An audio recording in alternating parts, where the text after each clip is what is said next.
I thought it was appropriate to make myself a wee smoothie as we are going to be talking about spring today. So in here I've just got some mixed berries, a banana, a wee bit of flaxseed, and then I just mixed it with some soy milk and a little bit of water.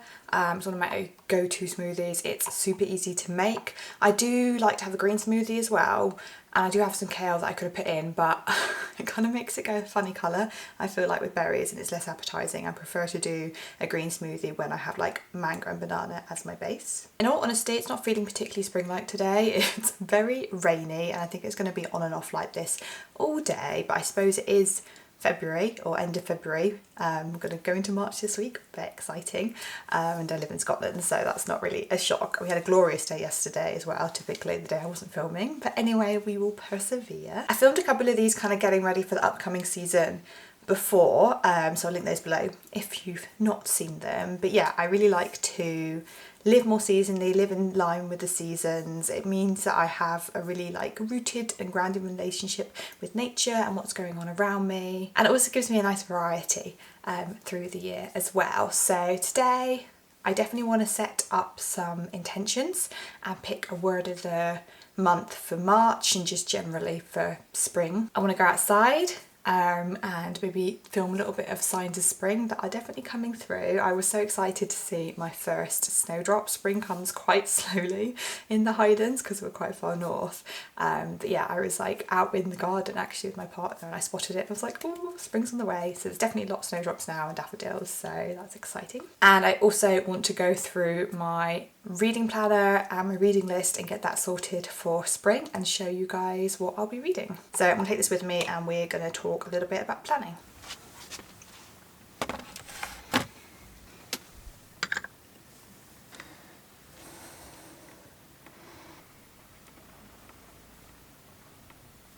So I've just come up to the loft to do a bit of planning, and as usual I'm doing all of it in Notion, and I'm using my Slow Living Planner, which I sell on my Notion store, and I know a lot of you guys now use it as well, so it's really lovely to hear your feedback and how much you're enjoying it. So I've opened up my monthly planner, and essentially this gives me the opportunity to reflect on the previous month and also to set intentions and a word for the upcoming month. I like to set intentions rather than goals because it's really to do with like how I live as opposed to what I want to achieve, which is in line with how I approach the new year as well. I set myself intentions and I try and check back with that regularly so that I can feel like each month I'm still living with those intentions that I set myself for the year. And I think of a word of the month. At first I just did it because it was quite fun, but actually I found it's quite powerful. So my word of the month for February was curiosity, and I wrote a Substack post about that, so I'll link that down below. It's free to read if you want to read that, but essentially I wait till a word comes to me and I kind of look to see what's going on in the world, how I'm feeling, and try and be a bit intuitive with it. And I think having curiosity is my word of the month. It was particularly to do with like noticing nature, because I've started doing a daily nature diary, which is something I've chatted a little bit about on Substack as well, and noticing all the signs of spring and just all the nature around me. I think in the winter people can get a bit down and you know the weather's sometimes a bit rubbish and you don't get out as much, but I think having that word in mind means I've actually learned quite a lot just about my local patch, because there's so much to learn, and even me I was a wildlife conservationist and I've got like background degrees in science and biological sciences and stuff. There's like a wealth of knowledge and it's really been fun. I think curiosity was a great word for that because it does have that kind of fun vibe, just learning for the sake of learning. So in terms of my intentions for this month, I try and keep them quite general. I have specific work things I have to do obviously, but I try to pick 3 to 5 things that kind of like keep in mind through the month. So the first one is prioritising my daily walk, which I do every day, but it's also some days I feel like I'm a bit rushed with it, or some days I feel like I can't go as far or I've got other things on, that kind of thing. So it's just keeping that front of mindset, and that was one of my first intentions for the year as well, to really prioritise walking. So it's so good for my mental and physical health, which I talked a little bit about in my video about my self-care habits. And especially now that it's getting milder, I want to explore a little bit further away. You know, I don't go as far out in the winter because I don't really like driving in the snow and things like that, and some places aren't as accessible, so I definitely want to enjoy going a little bit on further walks. And then I like to keep something in there when it comes to approaching how I work, so I've just put something about being mindful when working and maintaining balance. So that's to ensure that I do have a habit of like overworking sometimes. So if I complete my to-do list maybe quicker than I anticipated, then I feel like I just add on work as opposed to just stopping there and using that time for something else instead, which is something I want to work on. I want to continue writing my nature diary, like I said, because that's adding a huge amount of joy to my life, and it's also, I love writing and it's part of my job, and it's given me a lot of inspiration for my Substack and also maybe future books or a book I would love to write. So it's a great thing to do. I want to ensure that I rest at the weekends. So on my reflection from February, I noticed that I got a bit anxious at weekends, and I think that was a lot to do with packing everything in. So I'd pack in like most of my cleaning and my food prep. I didn't tend to do work, but I did sort of everything else, like errands and stuff. I'd prefer to like spread that through the week and not feel like I have to do everything every weekend as well, just to make sure that I'm resting. And then the last one, I go up to 5. I think more than 5 intentions makes it feel a little bit overwhelming, even though a lot of this stuff is just continuing what I'm already doing. But the last one is to mix up my workouts in line with my energy. So I've been really enjoying an app that I got called Grow from Anna. She has a YouTube channel, I'll link it down below if you're interested, and she does some like really cool HIIT workouts. But I've tried to be a bit more mindful with essentially my menstrual cycle and my energy through the month. So like in my period week, for instance, I don't want to do HIIT workouts, so just reminding me that like it's okay to not always do like really high intensity workouts. Sometimes I just want to do Pilates or even just yoga or walking or things like that. And I also like the variety because it makes me more motivated and it keeps it fun, which I think is really important when it comes to moving your body. So I think it's stopped raining, or at least stopped raining as much. So I think this is now the perfect time to try and get outside. So I will take you guys along with me.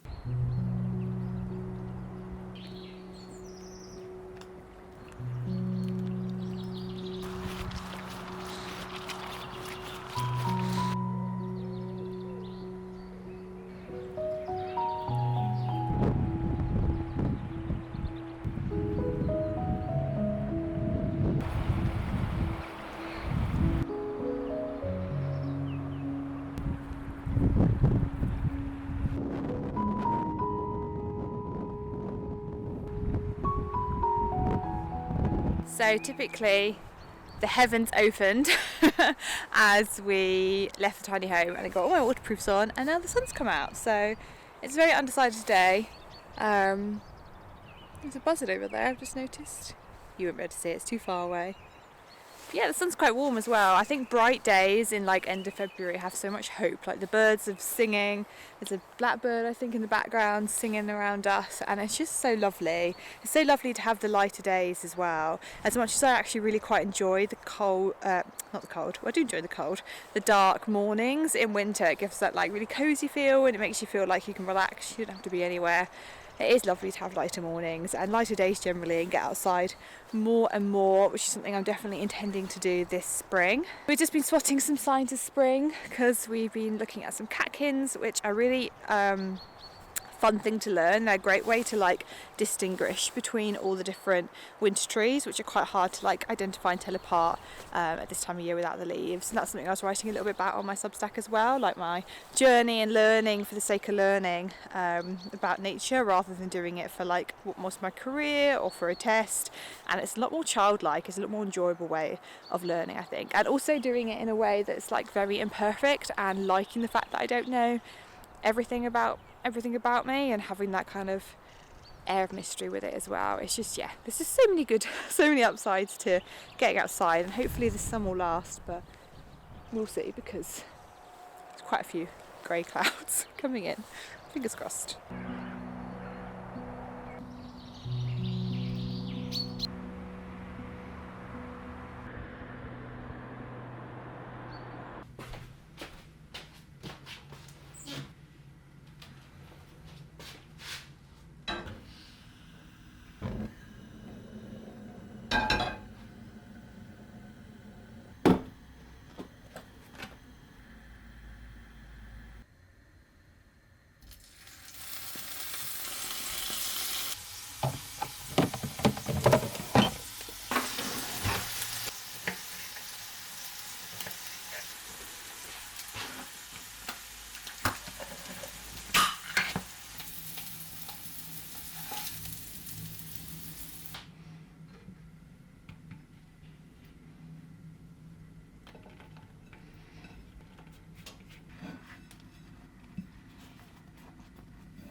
Lunchtime, although I realise I completely forgot to get some like hummus or vegan mayo for the wrap, so it's potentially going to be a bit on the dry side. I also don't have any spinach. I try not to have too many greens outside of the growing season. I do have kale, but I've only got it raw or like marinated in another dressing, which I think might be a bit much with the marinated tofu, but I'm sure it'll be yummy either way.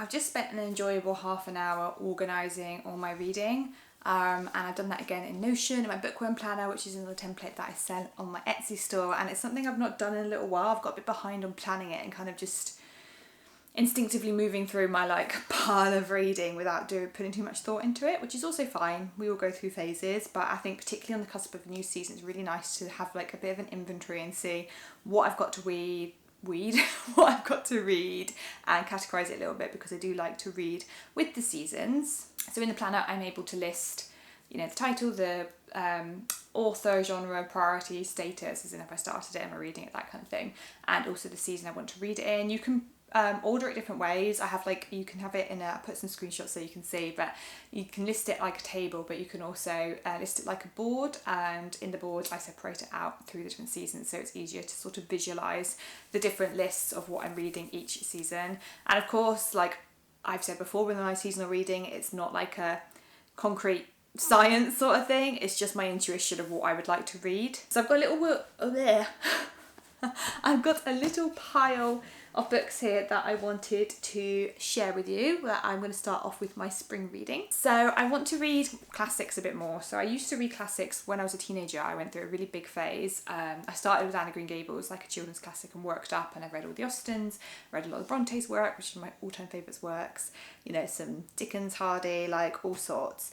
And I dabble now and again, but I found that I'm craving it a little bit more. I'd only read one classic in the winter, which was What Katie Did, which was lovely, and I really enjoyed it and reminded me I wanted to read more like that. I did a review of all of my winter reading as part of my Substack membership, so I will link that video down below in case you didn't check that out. So the first couple are classics, so now because I read What Katie Did, I want to read What Katie Did at School, and I got this really lovely old edition of this. I think there's nothing as comforting as a children's classic, personally. And then this one I actually wanted to read in the winter and didn't get around to it, so I've decided just to carry it on and just read it through the spring, maybe even into the summer, depending on how quick it takes. It's The Woman in White. I've never read it before.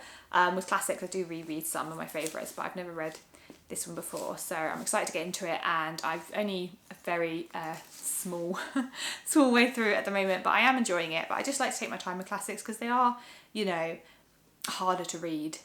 They're a lot chunkier read than a lot of like contemporary novels, even though I am used to reading them. And I think especially if you're new to reading them, I think taking your time with them and maybe even starting with a children's classic is a bit more accessible. But this does look good. And what I've done with my planner is I've put 1 or 2 classics in for the spring, summer, and one in the autumn, and I'll continue to try and do that on a seasonal basis, try and read 1 or 2 classics, maybe a children's and adult classics a season, and see how I get on. And then the only non-fiction book I've actually got on my spring reading planner is this one, is Braiding Sweetgrass. This is a nature memoir. I talked about nature memoirs before, they're like one of my favourite non-fictions to read at the moment, and I did a bit of a review, a deep dive into nature memoir in the Substack article, so again, I'll link that below. I've got a lot of stuff on my Substack, so if you do want extra content from me, I have my membership, which is paid, but I also have a lot of free content, and links to join us down below. You can just go onto my Substack, which is like a blog, and peruse, or you can sign up and you'll get a weekly post into your email. But anyway, I started this ages ago, last summer maybe, but I got it from the library, and I was a bit over eager with the amount of books I'd taken out of the library and generally had in my home at the time, and I was really enjoying it, but I thought I actually would prefer to have this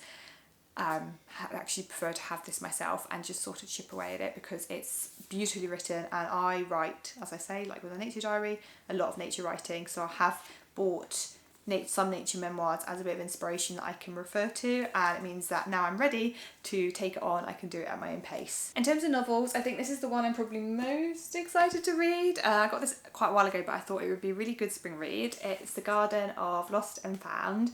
I'm not sure if this takes place in the spring, but I just thought it's about gardens, so sort of it's good for springtime. It's set in England in 1918, and it looks like it's a dual character. So you've got one woman who's like current, and then one looking back into her past, and essentially surrounds this painting of this garden and the two women's experience with it. So you've got the grandmother, and the painting is of the garden that her children used to play in, and then you've got her great granddaughter Julia, and it means something different to her, and there's a bit of a mystery about who painted this garden and why. So it looks a little bit Gothic-esque, but it just looks, yeah, right up my street. A nice chunky novel for the spring. And then this is, I haven't read something like this in a while. I really like almost rom-com style book, which I don't read a huge amount of. Sometimes I find them a bit tedious, to be honest. I'm not always the biggest fan of them. Exceptions are anything written by Jenny Colgan. I think she's really good. Marianne Keyes, kind of a bit like that. She's also great. Not read anything from this author, so I thought I'd just give it a go. It's the No Show, and it's essentially talks about three women that I presume are dating a man or have a man in their life, Joseph Carter, and on the same day they're all meant to meet him and he doesn't show up for any of them. So it's to do with where he is, why he's dating these three women. Looks like a really fun read and something to complement that kind of easygoing vibe of springtime. And then my friend lent me this one here.